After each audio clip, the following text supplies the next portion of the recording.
All right, so welcome back to the Brad and Lee Smith Outdoor Economic Development Collaborative's West Virginia Outdoor Economy webinar series. And on today's topics, it's strategies behind pricing for the outdoor industry. I'm your host, Corey Lilly, and I'm super excited to bring this webinar series to you. And we also have additional programs that I help deliver here at the OEDC. But I'll be sharing my information, contact information in the chat as the presentation goes on. So always feel free to reach out to me if you have webinar topics or ideas that you'd like to see. I'm always happy to explore them and try to find a subject matter expert. Uh, I'm with the Brad and Lee Smith Outdoor Economic Development Collaborative at WVU, and our mission is to empower our local communities to leverage their outdoor recreation. And we do that by providing programs and direct technical assistance to our communities, our businesses, to be able to help them elevate the outdoor economy. We do this through a couple different sides of the house. One side of our house is our talent attraction and retention side, and then we have our outdoor economy, community, and infrastructure side. You may have heard about the Ascend program, where we attract remote workers to the state of West Virginia, or if you're a recent grad of WVU or Marshall, we help incentivize and teach you the ways of being a remote worker so that you can stay in West Virginia. But I work on the outdoor economy, community, and infrastructure side where this program is deployed. We have lots of different programs from trails trainings, infrastructure development, business development, local capacity grants, and research. Our 2026 trails training and education workshop calendar is being worked out right now, and some of them are starting to launch. If you want to be in the field learning how to get your hands dirty in building trail and sustainable trail development, everything from rock armoring to rigging to sustainable trail building, all of that, we actually come to your community, work with Parks and Recs departments, local nonprofits, stewardship groups to be able to help train them in their programs. We also have our webinar series. We have additional webinars coming up. We have them booked out all the way going now into August, but these are a few coming up in the next couple of months. Everything from grant readiness, looking at how conservation can be a catalyst for the outdoor economy, marketing for the modern outdoor traveler, and economic benefits of gravel cycling. We have more past that we're booking out, but would love to hear your thoughts on webinars that you'd like to see in the future as well. We also just wrapped up a big tour throughout West Virginia on our outdoor community meetups, where we went to everywhere from the New River Gorge to north central West Virginia, Eastern Panhandle, Elkins, where we convened our community members and our nonprofits to talk about the amazing work that they're doing on the ground. We'll have more outdoor community meetups that are going to be launching coming into the late summer and fall, so please keep an eye out for those. Would love to see you at these. Also wanted to leave this slide up. The Outdoor Economy Summit did happen in February. It was an amazing event. But I wanted to leave this up to cue that we are going to be launching a listening tour where we'll be connecting with outdoor businesses across the state of West Virginia. And Heidi is going to be leading some of that work where we want to hear from you and the challenges that you're faced with every day as a local outdoor business. So that we can better be able to help align resources to be able to help your business. The best way to stay up to date with everything West Virginia outdoor economy is the Send newsletter. This is the newsletter of the OEDC, and this is the most direct way to receive the information. We also do updates on our LinkedIn and social media channels and programs such as this. But if you want direct communication, direct insight, this is the best way to receive that. But I'm super excited to welcome Zeb Smith on today's webinar and topic. You know, it's all about pricing in the outdoors, the good, bad, and ugly, but it's also relevant to any business, right? So really excited to have Zeb here and have him be able to share his expertise with us. So I'm going to go ahead and stop sharing my screen and hand it over to Zeb. Thanks so much, Zeb. Yeah, my pleasure. Thank you, Corey. So here we are. All right. I'm gonna move your guys' moving heads over. That way I can still see you guys and interact with you during this. And everyone, if you wouldn't mind dropping your name and organization in the chat, that'll be helpful for Zeb to know who's on the call. Yes, perfect. Thank you. So appreciate the intro, Corey. We have another Corey who's Corey J. She's the mastermind and the beauty really behind this presentation. So she's gonna keep me in the loop on things and engage with you guys in the chat as well.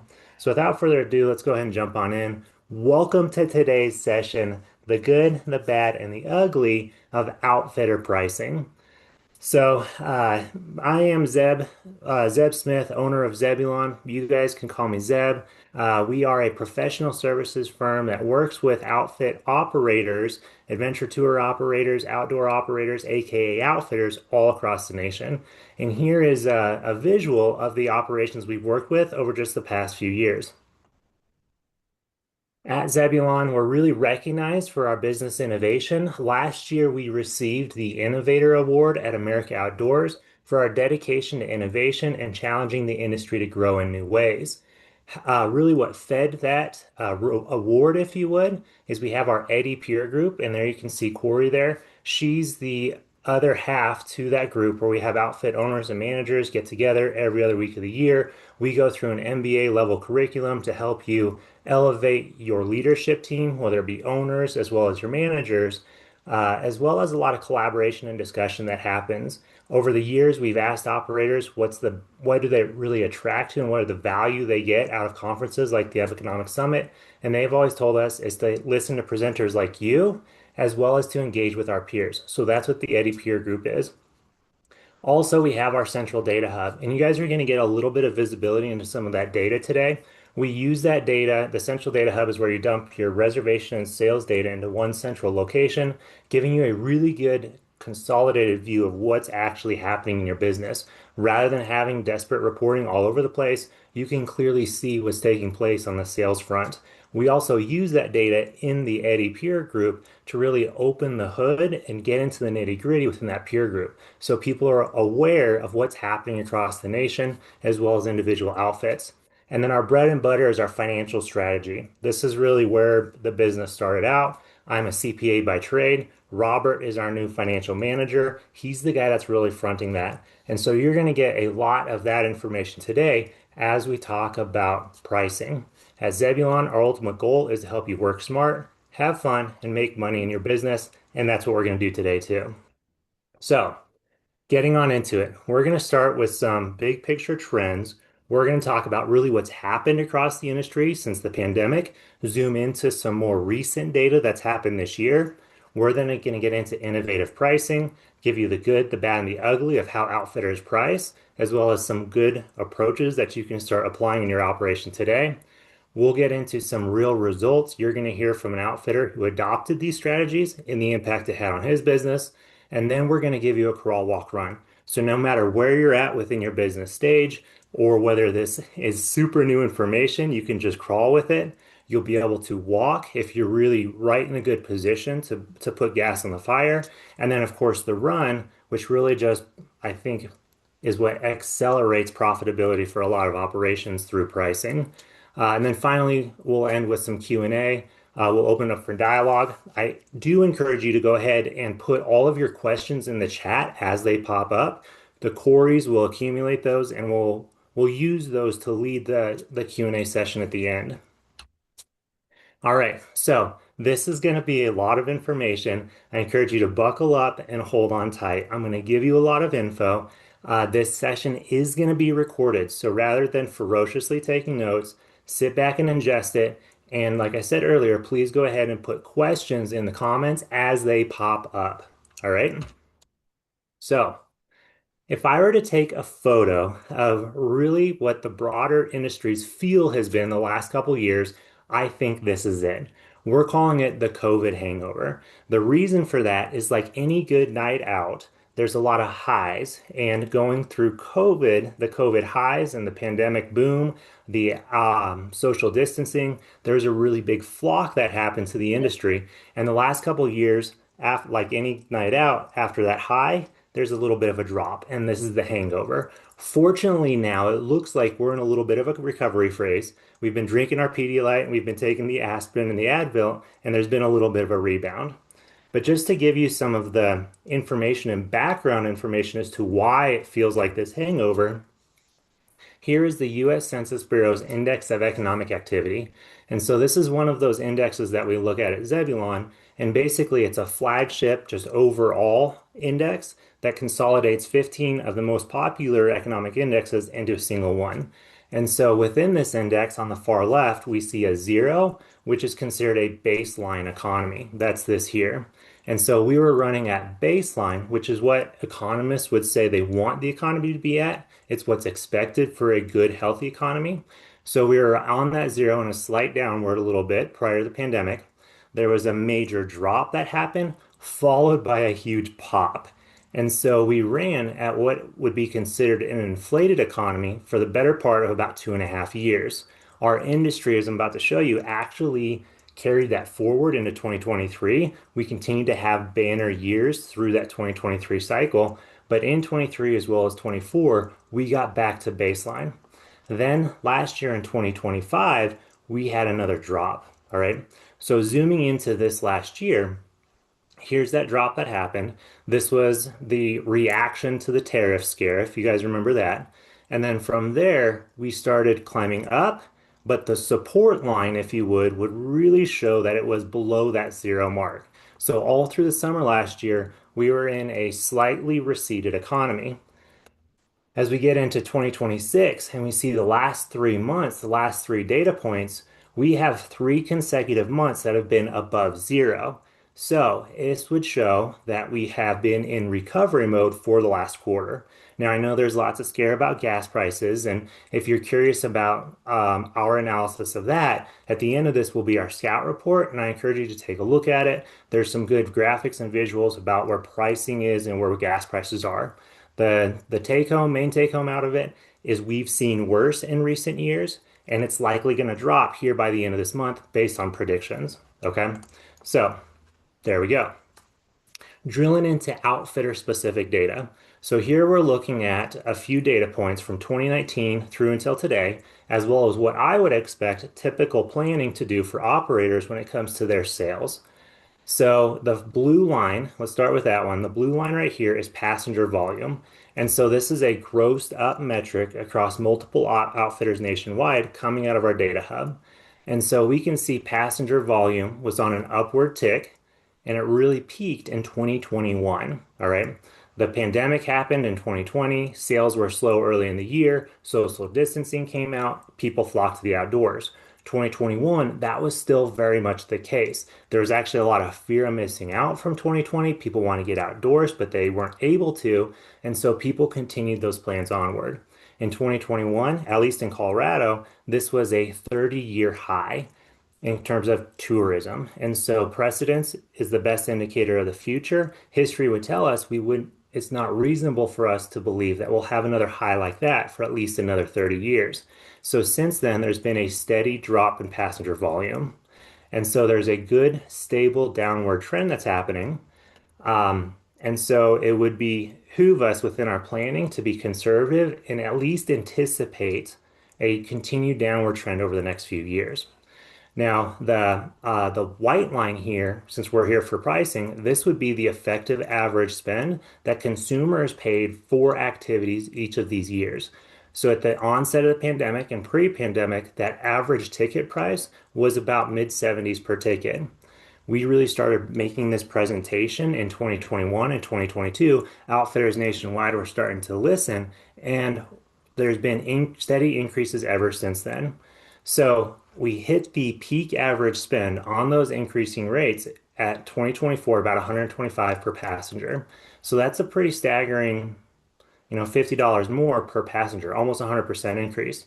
Last year, because of that slumped economy, that slightly receded economy last year, consumers were more conscientious of their spending.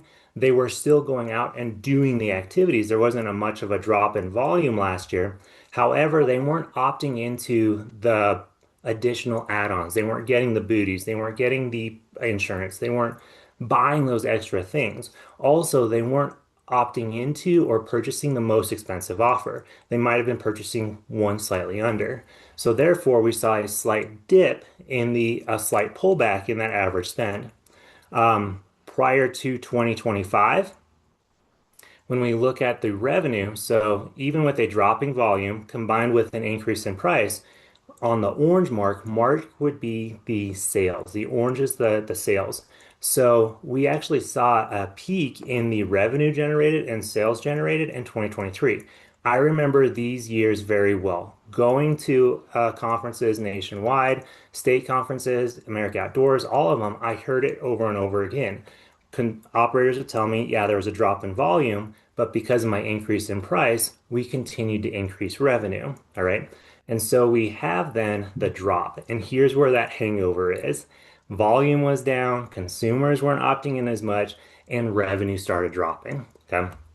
So if I were to guess based on the typical operation, anticipating there to be a slight drop in volume.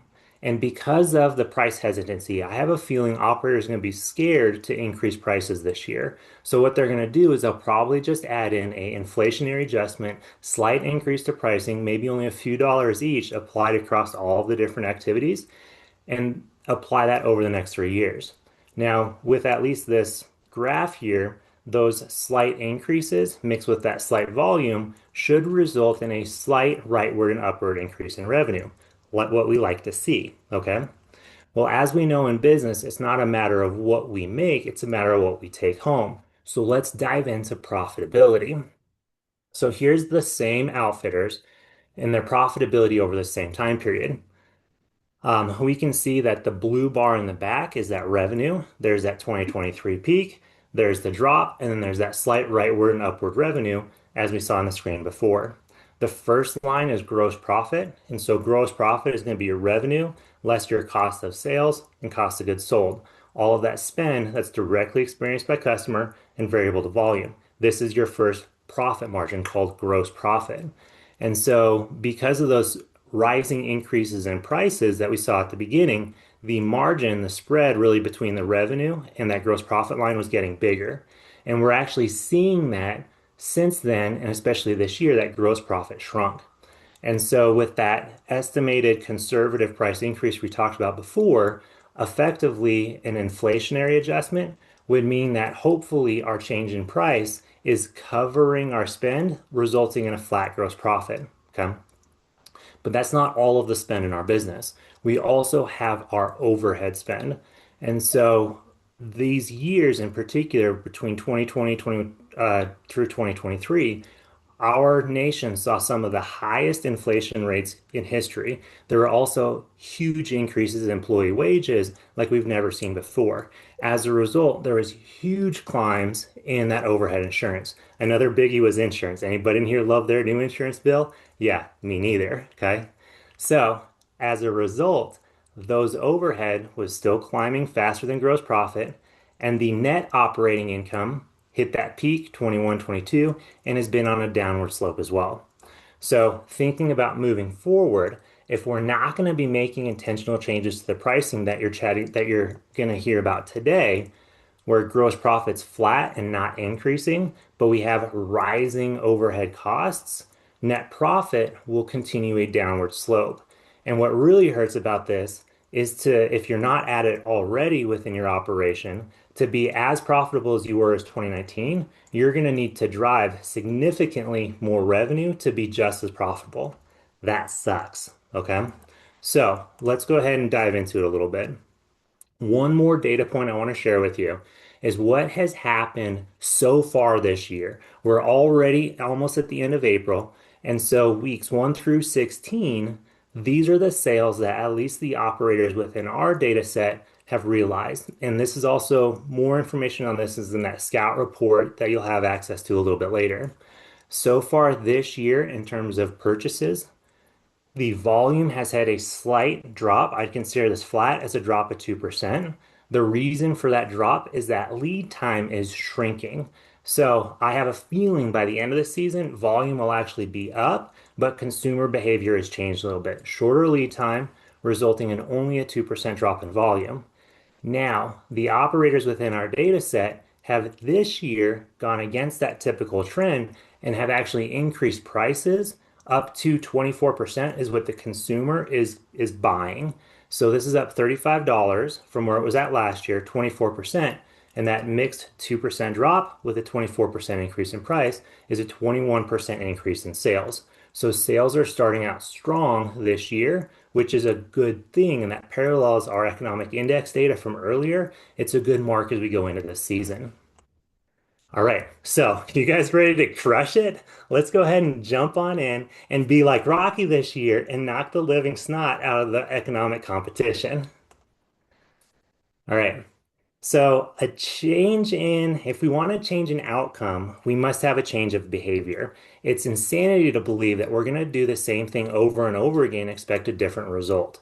And that writing is on the wall. If you want to continue to price the way that you have been, you by all means can accept that. However, if we want to change our profitability, we need to change our pricing. We need to change our mindsets that lead into how we price. So on here is a screen of a lot of the industry disbeliefs I've heard before. These are kind of the mindsets of our broader industry. I've heard there's no money in this industry. I've heard I'm not in it for the money. This is how it's always been done. I'm from the proud school of hard knocks. Kids don't want to work these days, and the new generation's gone soft. You're more than welcome to continue thinking like that. However, if we want that change in outcome, we need to change our perspective. So, taking each of these and flipping them upside down and perceiving these differently and approaching these differently, we can build long-term sustainable wealth within this industry. We can give ourselves the privilege and opportunity to seek both passion and profit. And maybe there's a better way of doing things. Simply by you guys being here today, you are being a sponge. As well as when you pursue the Economic Alliance, you'll be exposed to a lot of really great people that are there, as well as through Corey's webinar series. When it comes to our employee base, the employees are the biggest driver of our profitability. So approaching them with a different view, recognizing that they're youth as resources to be cultivated, and that mentoring is a really empowering thing to drive in, profitability, I suggest you apply that too. We get into that kind of stuff really intently in the Eddy. Okay. All right, so right now there's a split in the road. You can choose to take the easier route now, which is do the same old when it comes to your pricing. The writing's on the wall with that profitability is going to be much harder for you later. Or you can make the hard choice now, intentionally change your pricing, and that's going to result in better profitability and an easier future. It's totally in your hands. So for the rest of this, we're going to take that hard approach and we're going to dive into the strategies that's going to lead to more profitability. So show me the money. Let's go ahead and jump on into this. All right. Like I said earlier, this is the good, bad, and ugly of operator pricing. And so we're going to play a little game with this. I'm going to share with you some pricing strategies, and you're going to put in the chats whether you believe this is a good, a bad, or an ugly strategy. And I'm going to open up the chat so I can see it. All right. So the first one is competitive-based pricing. This is hands down the most adopted strategy by operators. It's when you cruise your competitor's website, whether it be locally or nationally, look up their activities and price your experiences relative to theirs. It's a very easy approach. Not much work is needed to determine your price. You may look at your competition and say, to yourself, I'm better than them, therefore I'm going to price my experiences higher. Or you might even say, I'm not as big as those guys, and I bet I spend less on advertising, therefore I'm going to charge a lower price and hope that that lower price will increase customers, will attract more customers. You may even say, I'm a middle of the road operator. I'm not the biggest, but I'm surely better than that guy, therefore I'm going to price right in the middle. This comparison is human nature. There are even bedtime stories on it. We fear that if we price too high, we will scare away customers, and if we price too low, customers will perceive us as cheap. Therefore, we choose a price that is marginally higher, marginally lower, or right in the middle compared to our peers. So it's also human nature to not stick our neck out too far from the pack out of fear of losing our shirts because no one's buying our experiences. So now, based on what you guys have heard, put in the chat, do you believe this sounds like a good, a bad, or an ugly pricing strategy? Ugly and common. Thank you, Heidi. Bad, Corey. Yeah. Ugly, Boog. Thank you very much. All right. Cool. Thank you guys. So, ugly. Yeah, Tanya with a very strong exclamation point. Absolutely. So, in my opinion, I would consider this a bad. It is bad and ugly too, but I would also consider this, at least within this context, a bad pricing strategy.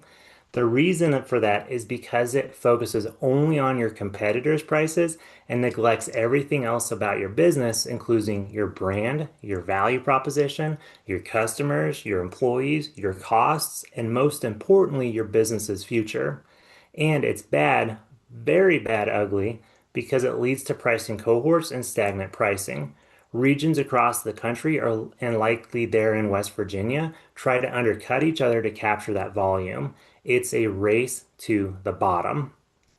If prices go up, it does by just a few dollars, emotionally applied across all offers and incrementally year over year, just like that typical planning visual from earlier.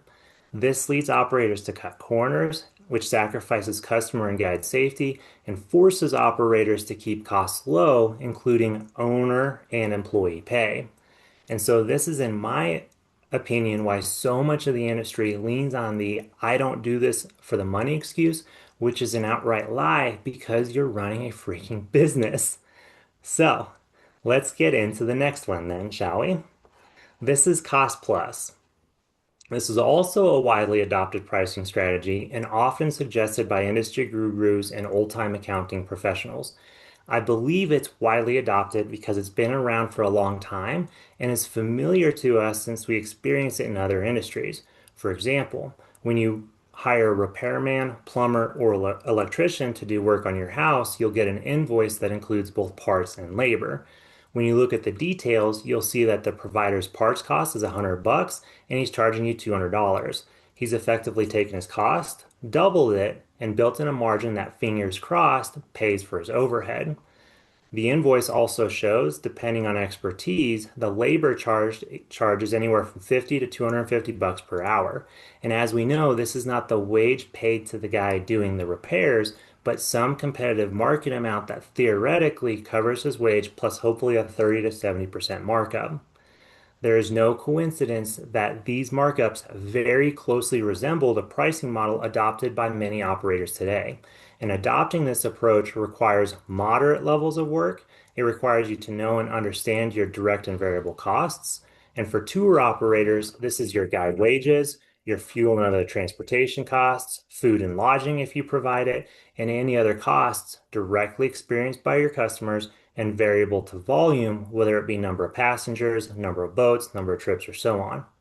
So, same question to you guys. Based on the information that you've heard, does this sound like a good, a bad, or an ugly strategy? Good? Question mark? Yeah, good. It sounds kind of good. It sounds a heck of a lot better than competitive, doesn't it? Bad, of course, is bad. Yep. Okay. Ugly. We got the mix of it all, right? It kind of fits somewhere in the middle.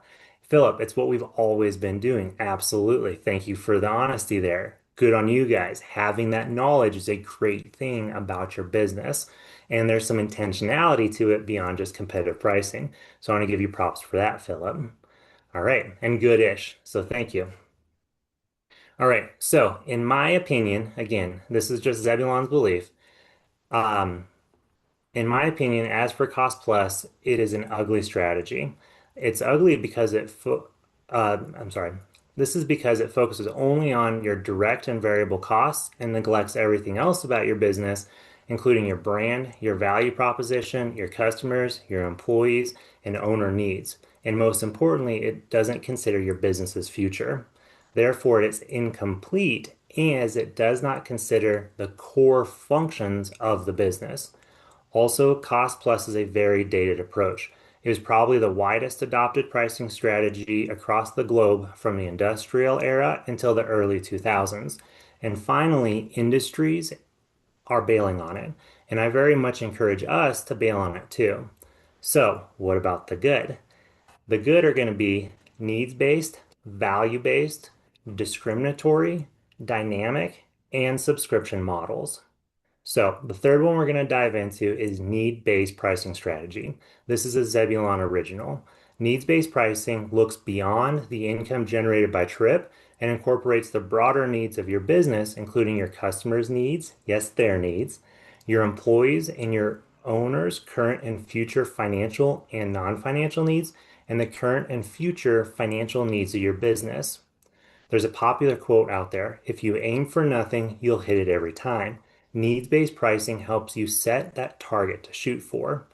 Where cost plus and other best practices strategies say you should net 5 to 15% of your sales, needs-based pricing gives you a tangible dollar amount to get after. So it also then gives you the why behind your prices, which then is your confidence that you need to stick to your guns when negotiating with booking agents, groups, and everyone else looking to discount your offer. You recognize that giving commissions to third parties or discounts to your customers effectively takes from you, your employees, and your business's future. And Heidi, thanks for the Q&A. I encourage everybody else to ask questions on this. This is really good stuff. So, did I also mention that this is a Zebulon original? Because tour operators are so unique and the complexities of your businesses are like no others in the world. This pricing strategy has been built specifically for you guys and can't be found anywhere else. So at the end of this little segment, there's going to be a client testimonial video as well as last year's results based on his adoption of this model, as well as the next model, which is value-based pricing. So value-based pricing is really the cat's meow of all pricing strategies. Although it's been around for a really long time, probably longer than any other strategy in history, it is hands down the least adopted strategy within our industry. Many operators believe they have adopted value-based pricing. They'll tell you that they've mastered it until they're blue in the face, but I can tell you that the industry falls short of the bill, as evidenced by our websites as well as our financial statements. So, what is value-based pricing? Value-based pricing is pricing your experiences based on the perceived value your customers place on your experiences. So said differently, value-based pricing is charging your customers based on their perceived value they place on your experiences. So what the heck does that mean, Zeb? It is knowing what your customers to their core care about and for you to deliver on it. You effectively know exactly what they want. I'm not talking features or offers, but the emotional outcomes they desire, the personal development journey they want to go through, and believing you are the guide who will get them there. As such, this is the hardest strategy to adopt. Also, the strategy goes against human nature of being marginally higher, marginally lower, or right in the middle compared to your peers. It requires you to differentiate yourself, including your prices, far enough from the pack that your customers take notice. And you can ask most operators at the Economic Summit, as well as any other really business get together, how they differentiate themselves. And within our industry, you'll oftentimes hear everything that makes them wonderful, from their safety record to their training program to how long they've been in business. But the real question is, are these differentiators important enough to a customer that he or she will happily pay for your experience regardless of the price tag, even if it's 2 to 3 times the price of your competition? If not, you still aren't value priced. So I'm not going to lie, value-based pricing is a lot of work. What makes value-based pricing worth the time, money, and effort is when priced appropriately, this strategy delivers super high income levels. You, your employees, and your business can make big money with this pricing strategy. And when executed correctly, you will hit the top dollar threshold for each and every customer. And they will happily pay you each and every dollar and oftentimes are hungry to buy more from you. Also, because you know your ideal customer and everything that they care about, you can train everyone in your business to handle your target audience from the sales to the experience delivery. Everyone will be on the same page. Things will be simple. Things will be fun. Your customers will be happier. Your team will be happier. You'll be happier. And your business's bank account will be happier. It's a win, win, win, win. Okay. So, getting into some of the other pricing models that are out there and those that are really starting to see more and more within the industry, the first one is discriminatory based pricing. And so, discriminatory is one of those things that is actually a really great thing. You effectively price each customer relative to their interests, their desires, and their threshold. Okay.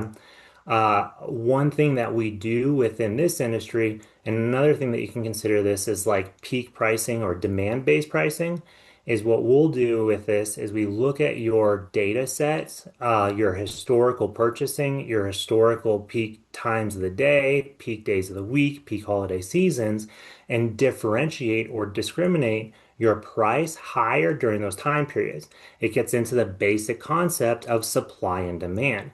When supply is lower, when availability is lower, there's a higher price point. When consumers already, based on your historical precedents, tell you that these are peak times a day and demands, you get to charge it accordingly. Now, what's really cool about this is not everybody's going to accept the higher price. Likely, what's going to happen is there will be the planning consumers who are going to see that high price point and they're going to be like, "Ooh, I don't want to pay that, but I will opt into a earlier time slot at a lower price point or earlier in the week, depending on their planning schedules." This is awesome because they book an earlier time of the day, which frees up that peak demand for somebody that's going to be a last minute booker to just jump in and do it. You effectively double your volume and increase your gross profit significantly. Okay. Now, one thing that I want to talk about this is as I'm describing this, a lot of the different systems and tools and reservation systems that are out there are taking what I'm describing and calling it dynamic pricing. This pricing is not dynamic at all. Rather, it's static. Okay. So take what they're spinning to you as a grain of salt.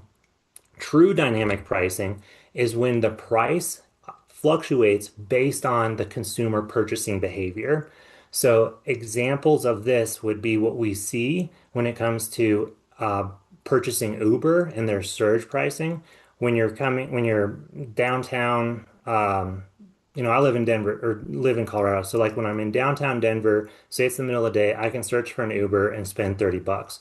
But if I'm trying to get out of a Bronco game and Uber recognizes, hey, there's a surge and uptick in interest, they're going to take what was a $30 Uber ride and make it 400 bucks, right? And so that is appropriate surge pricing. Airlines are another really great example of dynamic pricing in that they know when consumers are purchasing and you can fluctuate the price point accordingly. If I'm on the website on a Sunday, I'll see a price point, and if I delay into like a Thursday, I'll oftentimes see that price drop. Or prices go up closer to the airline date and then drop last minute to capture volume. That's dynamic pricing. Okay. And so this is a software limitation. I'm hopeful that with the adoption of AI, these tools will catch up and be able to apply this to our small mom and pop operations, but I haven't seen any good use cases yet. And then the final one, which is taking the world by storm right now, is subscription or membership-based pricing. So think Netflix, think Amazon Prime. When you have an item that hits your credit card or your bank account consistently, time and time again, that's subscription model. In terms of business value props, in terms of business valuations, this is creating huge multiples on businesses. It also creates really great cash flow year round. So within our industry, this membership model has been around for a while. When you look at ski resorts, they'll oftentimes sell locals an annual membership or an annual pass. So you can take a look at those and kind of start replicating those. But what's really necessary for this is for you to differentiate your audience segment, know your audience super well. Um, for example, a operator that runs jet skis in Florida, say their target audience is a DINK, disposable, no income, no kids. Yeah, disposable income, no kids. They live in a high-rise apartment in Miami. Therefore, they don't have the storage space to own a jet ski, but they'll happily pay 300 bucks a month to use jet skis during the week. So that would be like a membership model. Okay. And I got a lot of other knowledge that we can chat about that if you guys want to talk about it at the end in Q&A. All right. So competitive cost plus, what probably 90% of us are doing right now, needs-based value price, discriminatory, dynamic, and subscription. This is what we want to start getting to within our operations. Okay. So the proof is in the pudding. These all sound great, Zeb, but you're kind of full of honky tonk. How does this work within our industry? Okay. So here's a quick snip from our recent fireside chat. All right. You'll be able to watch the whole one if you go to that QR code at the end. Awesome, awesome little testimonial to listen to. But here's the section on pricing. There was a point where I made some suggested prices and you about fell over. And there was doubts and there was some challenges, right? Um, Tell me about where you were at in that point, right? And you already started mentioning earlier too, rephrasing your guys' view on your value proposition, how you communicate with your customers, recognizing that value prop and putting in and attaching a value to it, right? No longer thinking about how other operators think about their business, no longer looking at what the competitive landscape is, right? But within that journey, I laid out these price points and we communicate to you what your value prop was, okay, and how that was just for it, okay. We'll get into how we monitored that and how you got over those hurdles and the confidence that was built up to stand behind that price. But let's talk about that initial just like moment. Yeah, it was. I was highly resistant to, your suggestion of price bumps. Um, and it was, granted, it was multifaceted. One, it was a brand new concept for me. In fact, what led me to Zebulon, so I sat in on, one of your AO presentations in 2023, I guess it was. Um, and it was, you said something about, you there are those of you out there that you price your trips based on like the competitor. Like I'm either trying to be just below them or maybe just above them or maybe right where they are. And that's the whole model, right? Which makes no sense whatsoever. And I'm sitting in my chair thinking, yep, that's me.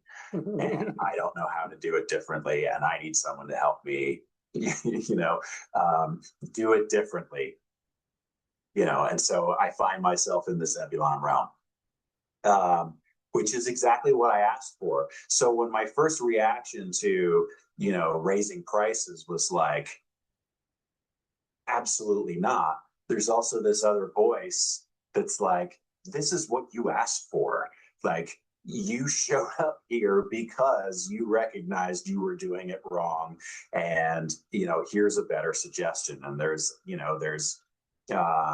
you can do your gross profit analysis and decide your price points based on that, but also based upon the value of the service that you're providing. So like I mentioned earlier, like we've always put so much effort into, developing, this level of trust with our guests, and we'll spend the time, and we're not just going to sell you on a trip because you said you want to do it. We're going to find the right trip for you. Like we go the extra mile, and I know the competitors are not doing that. And that inevitably results in a better experience for the guest.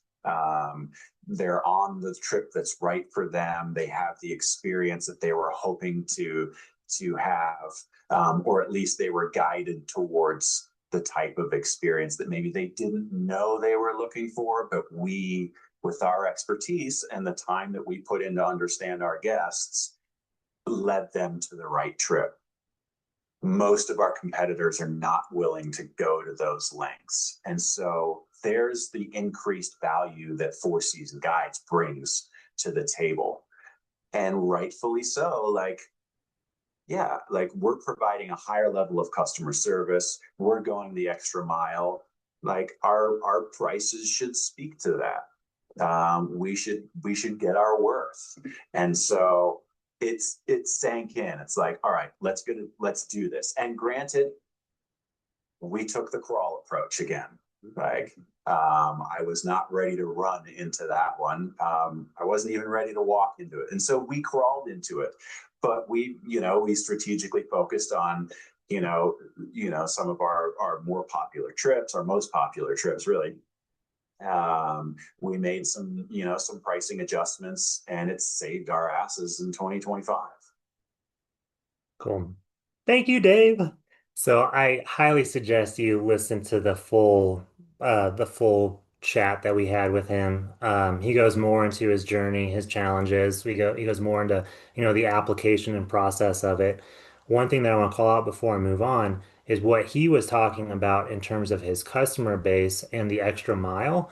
All of those were verbiages and phrases that his customers were telling him when we led him through market research calls. And so it wasn't him defining that, it was his customers telling him that, us recognizing those patterns and saying your customers are telling you your value prop. Okay. So it's not us that defines our value, it's our customers that define our value when it comes to value-based pricing. Okay. All right. So let's go ahead and get the proof is in the pudding when it comes to the actual numbers. In 2024, his effective average spend, and he's a multi-day hiking tour operator down in Flagstaff, the Grand Canyon area. He was at 1,500 per passenger. And through the process and through the journey between 24 and 25, his effective average spend went up to 1,900, so $400 per passenger, which was a 22% increase in effective price. Zeb, will you scoot about 3 inches to your right? There we go. Now we can see the whole graph. Okay, thank you. See, Corey calls me out all the time. She's amazing for that. Okay. Because I'm full of it sometimes. Okay. So, the 2024 passenger volume was 540 passengers, and as a result, 2025 was 767. Typical people's belief is if I'm going to raise my price, my volume's going to drop. And in fact, the opposite is true. If you're doing the proper work to match up your price point with what your customers would expect of your experience, you're going to see more volume. And so that's what he recognized. His 22% increase in price results in a 42% increase in volume. Now, there's a lot more behind that that kind of leads into it, but the numbers still stand, okay? As a result, his revenue was at 830,000 in 24, and it was 1.4 million in 2025. It didn't show up. Uh, that is a significant increase. Okay. What is that? For 200 and some odd thousand in just additional revenue. Okay. That was captured. And because it's price point, if volume were flat, that would be 100% that flows dollar for dollar down to the bottom line. So this was a significant increase in both gross profit and net profit for him. Now in 2026, where we're at right now, um, the first January through April sales season. So this is when he's typically in those early season sales. This is when we first started increasing his rates last year. So in 24, that effective price point that was sold during sales season was about 1.3, 1,300. Last year was 1,500 per passenger. This year, because we're continuing to increase those rates, he's at 1,800 per passenger. We're also continuing to see an increase in volume. So where last year he jumped up almost 100 passengers, now he's dumped up an additional, what is that, 30, 40 or so? And as a result, here's where just year-to-date sales are. So his year-to-date sales are over double where they were at 2 years ago. Okay. And another 100 and what is that, 30,000 just within the first 4 months of the year. Okay. So, who's ready to make a change? All right. You've ingested a lot of information. It's time to make that rally round and get out there and start applying this. So, Dave alluded to a crawl, walk, run. And here's our suggested take homes no matter where you're at within your pricing adoption journey. Starting with the crawl, starting with what David chatted about in his meeting or in the fireside chat. Change the price of your 1 to 2 top offerings. Go to those bread and butters and start making incremental increases there, right? Start small. Make a sale at a higher price point. Recognize that people don't rebuttal you. The price is, it's the prices. You'll be surprised how little people will challenge you on that price point. Now, people who've been coming year over year and recurring, they might grumble a little bit, but put your money where your mouth is. It's more a matter of their actions than it is what they're saying. So usually, especially people with opinions, might want to vent and tell you they disapprove, but they're gonna make the purchase. So tough titty, said the kitty, but the milk's still good. That's what my mom used to always tell me, right? All right, so you can slowly keep making those increases over time. Again, build up that confidence, okay? Or what we suggest is you really do the walk, all right? Be different from the competition. Really get to know and understand your value, not from what your perceived value is, but how the customer defines you and your value. Okay.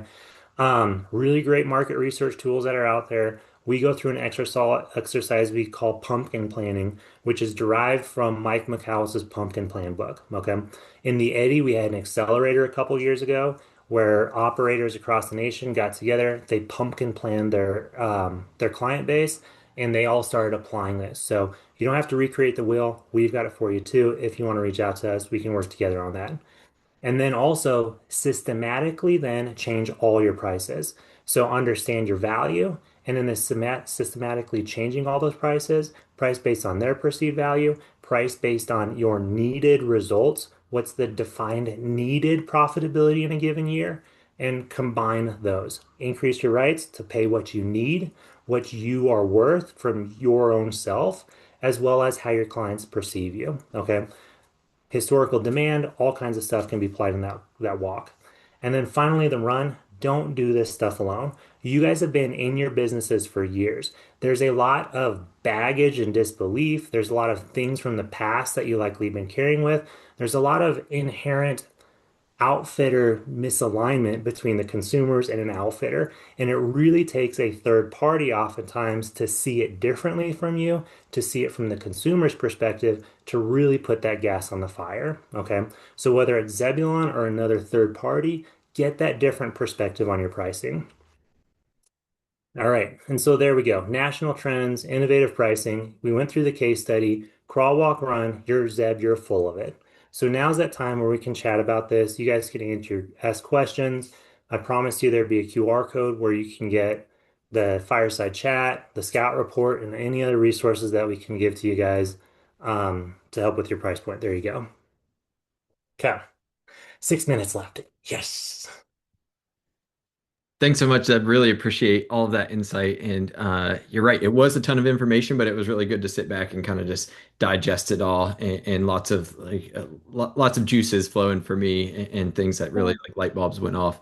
So Heidi dropped in that first question when you're talking about subscription-based models, and that one for me too was like, well, how does subscription-based models? How have you seen that work in the outdoor Mhm. outfitter space? Yeah, that's great. So, again, gleaning from ski resorts, for example, right? Membership subscription-based models is really good for, say, like your local community. If you have a lot of tourism that comes through, which I know you guys at West Virginia are really trying to bring in and improve and enhance that tourism kind of experience piece, the locals are going to be your bread and butter and your advocates for you. So maybe doing like a little membership program, just like how ski resorts do it for their locals, that can be a membership. Again, they're not your primary audience, they're a small subsegment of the audience in that case. It allows you to kind of test the waters as well and just, see how people take it.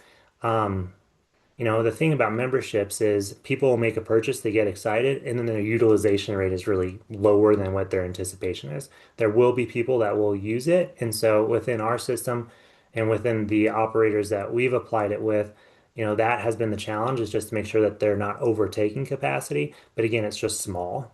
And Yeah. with the local market too, just like with ski resorts know that locals need to be on the mountain. It feels busier. There's more buzz around.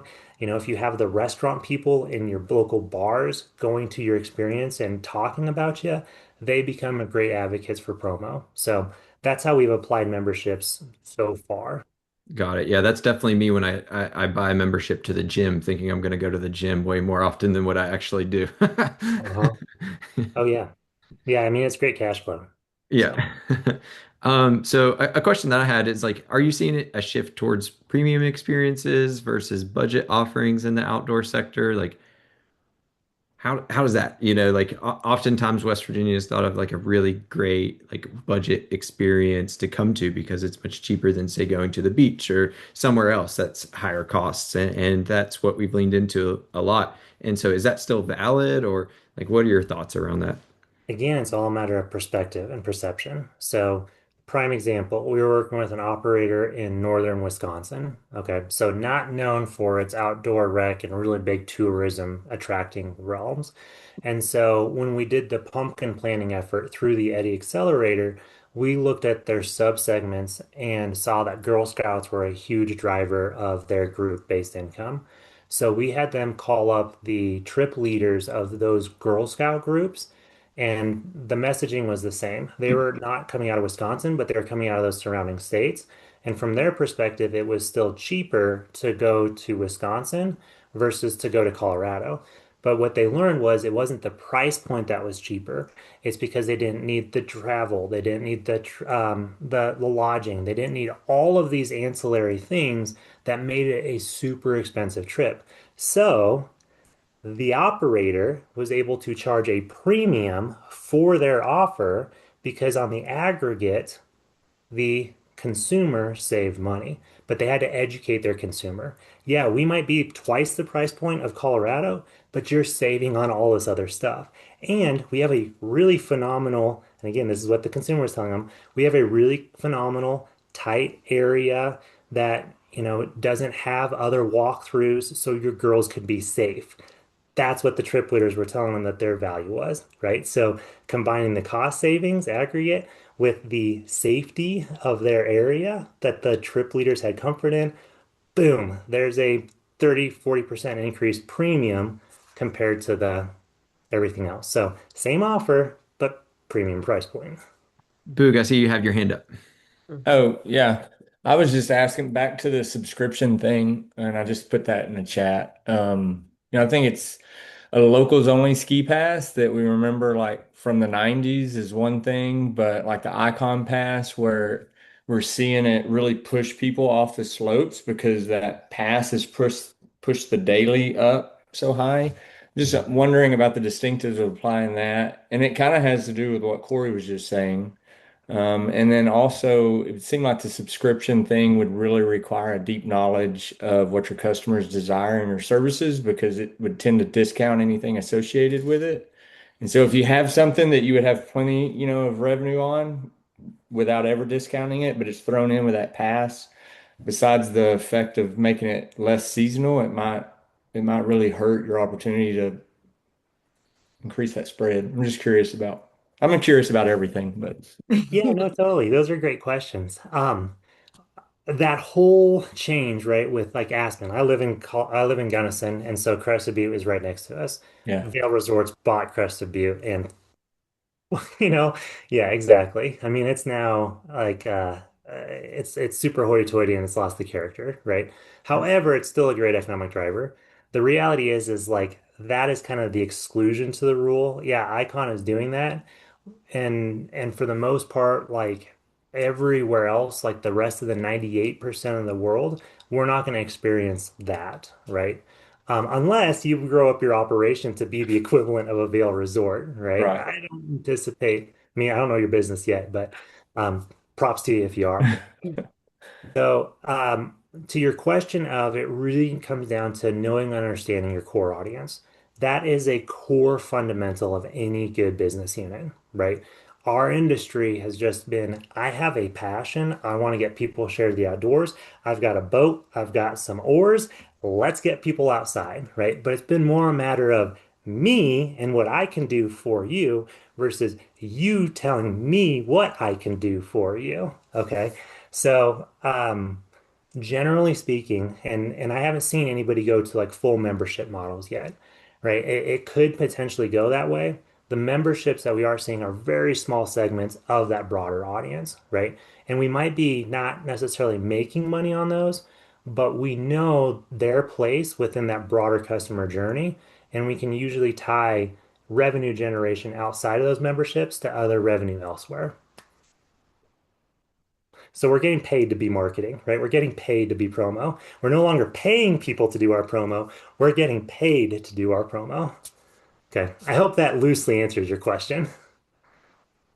Yeah. Okay. Thanks. I really appreciate it. So we are at noon, but Zeb, really appreciate your time and expertise and sharing it with us today. Mhm. This has been recorded, everyone, so we will share this out. Please share it with your partners, colleagues, and we'll have it on our YouTube playlist. And Zeb, is there any last words that you'd like to say before we log off? Yeah. You can also reach out to me directly, Zeb, Z-E-B, at Zebulon, Zebulon, LLC.com. Corey J just actually put that in the chat for you too. So, happy to have side conversation, answer any of the questions that you guys got. Would love to, work with you guys because we geek out on this stuff and we love helping operators. Heidi's been watching us for a while and she knows the impact that we have on this industry, including areas like West Virginia too. So, but yeah, if you're not wanting to talk, by all means, go to that resources page. We put out a ton of content. Get on our MailChimp list, and just stay in touch with us. You'll get a lot of value out of just what do we call them? Lurking, lurking with Zebulon. Yeah. Mhm. Yep. And I just tossed those links into the chat in case anyone wasn't able to get the QR code ready. So we've got both the resources page from this today, and then as well that scout report that Zeb's mentioned a couple times with lots of graphs and charts and other resources. Thanks. I'll be sure to drop this in the follow-up email to everyone so that these links are available to them. But really appreciate it. Thanks so much. And thanks everyone for joining another webinar, and we'll see you on the next one. Sounds great. Thank you.